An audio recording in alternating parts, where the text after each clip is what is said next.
So I was searching through the Nintendo Game Boy Advance stuff and boom, there it is, a JRPG I've never played before, Golden Sun. Originally for the Game Boy Advance, but I decided why not play it on the Switch for convenience sake. So this was my break game between Cold Steel 2 and Cold Steel 3, which I'm playing right now. I wanted something short, sweet, and I've heard a lot of positive things about Golden Sun. But before I tell you such positive things, be sure to like and subscribe as I'm on a quest to 60k subscribers. Thank you.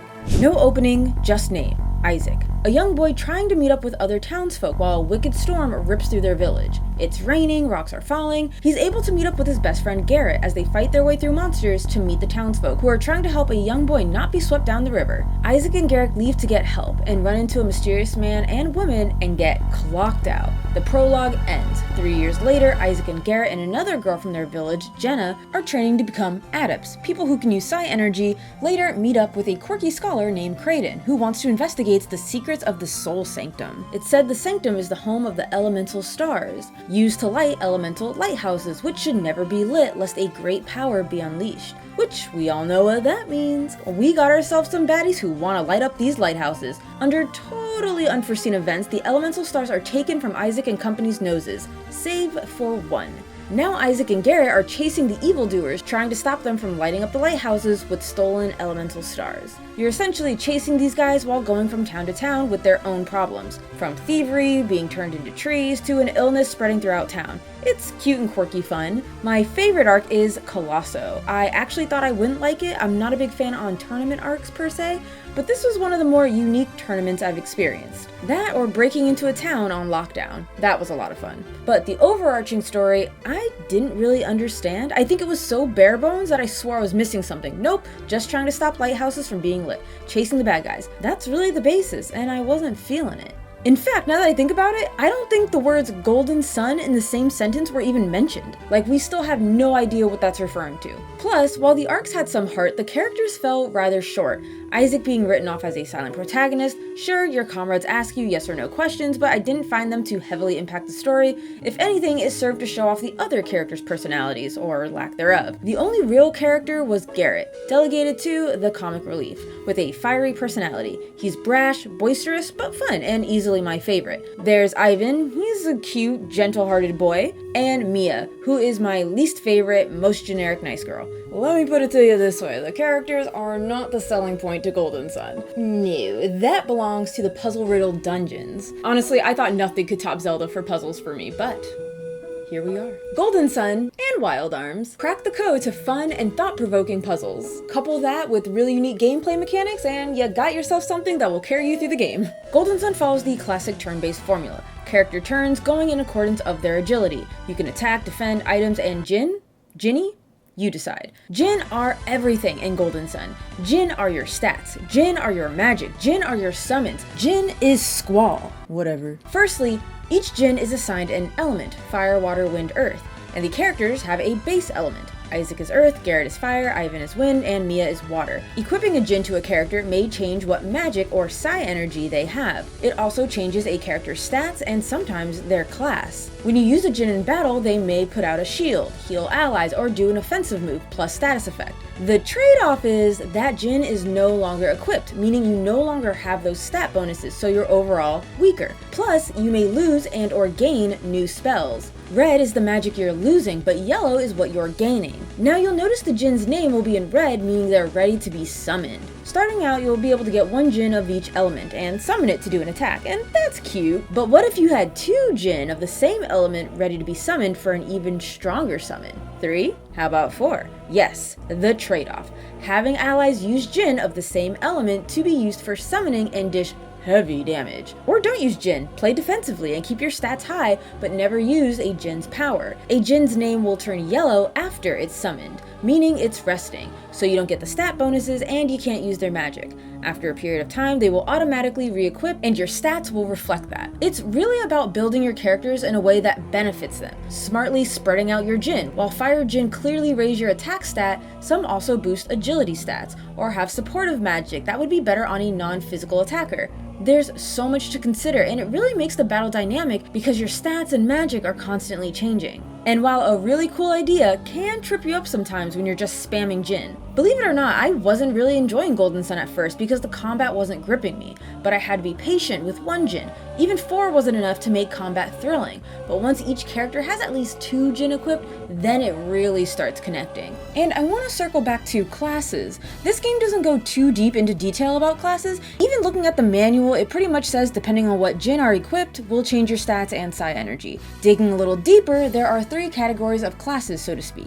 Mono element, where adepts have 1 element of Jin, and that element is the element the adept is aligned with. So Isaac, it's earth. Dual element classes have majority of Jin from another element and a few Jin from the adept's respective element, so Isaac having earth and fire. And finally, tri-element classes, which you guessed it, are juggling 3 types of Jin. And while it may be painful to see stats fluctuate, trust that any holes are well compensated for. Definitely have fun mixing and matching and try not to be beholden to the early setups. And while combat is solid, my absolute favorite part of Golden Sun was its amazing dungeon design. These are some of the best puzzles I've ever had the pleasure of solving. Not difficult, not insulting, clever. Admittedly, I had to look up a few things and ended up kicking myself in the face because it was so obvious. What makes them incredibly fun is using psi energy to solve them. Yes, psi energy isn't just for combat, but moving heavy objects, reading minds, revealing the unseen. There are just so many fun ways to use psi energy, and most of the time it's obvious, but sometimes you have to do a little experimentation. And even for the puzzles that don't require psi energy, were still incredibly fun. Even some of the most annoying ones weren't that bad. And to make the process even smoother, you could set up to 2 psi energies to the shoulder buttons as shortcuts. And I'm telling you now, your setup is going to be primarily move and mind read. If you're not mind reading every person, you're doing it wrong.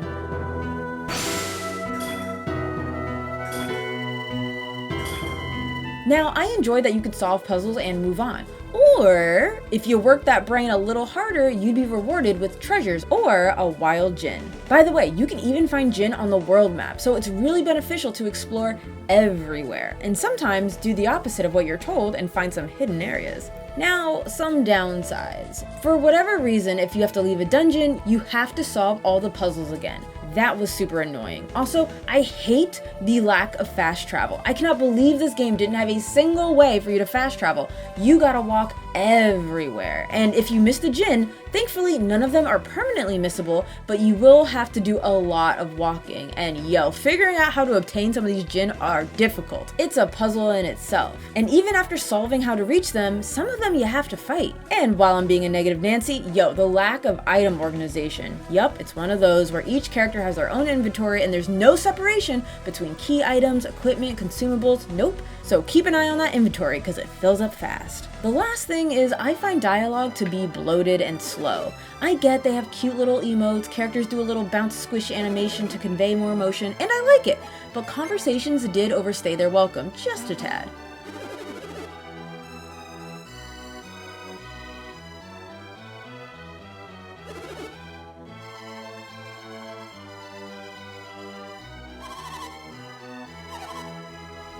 The graphics. Okay, so I played majority on the big screen to record and I didn't really like it. It felt like it didn't belong on the big screen, and that makes sense, it was originally a GBA game. I don't know, the characters' pixel art looked messy. Yes, you could tell what they're doing, but it looked so melded together. Dare I say, packing too much detail? Funny enough, I thought it was easier on the eyes via handheld mode, so let me know your thoughts on that. Also, backgrounds proved to be a real problem for me. I kid you not, in the beginning I was stuck because I didn't realize there were stairs you can go up and down. To me, they just looked like a part of the cliff. Or there were dents on top of cliffs that you could slide down. And some of these were more obvious than others. I think late game I got more of an eye for them so they didn't give me too much trouble, but in the beginning, oh my god, they were practically invisible to me. But everything else was okay. In combat, things were easy to understand. I do wish the UI was a bit cleaner, but you know, if I could play through Phantasy Star 4's UI, I could play through anything.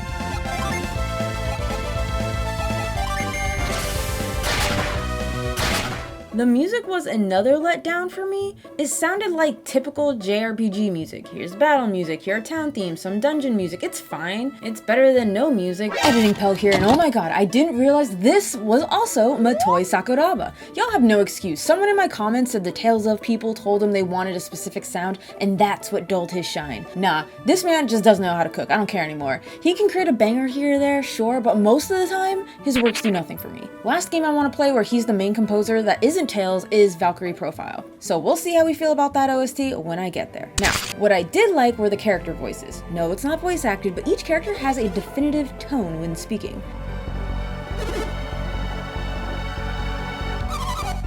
A totally unnecessary but super cute touch. Now, my favorite song, the Venus Lighthouse sounded pretty cool. I don't know, sorry guys, I don't really have nothing for this segment.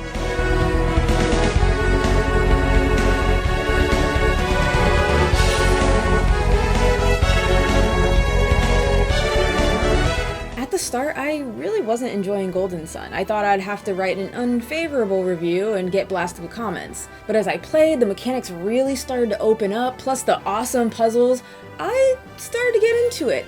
But I will say I did not get invested into the story until the very, very end. For those who know, no. Rest assured, I will most definitely be playing the second one. Man, what is up with all these cliffhanger games lately? First Kiseki, now Golden Sun, what's next? And yes, I'm aware there's a Golden Sun 3 as well. Don't worry, I don't plan on leaving this series unfinished, unless 2 is just that bad. But I hear it's actually really great, so I'm looking forward to it.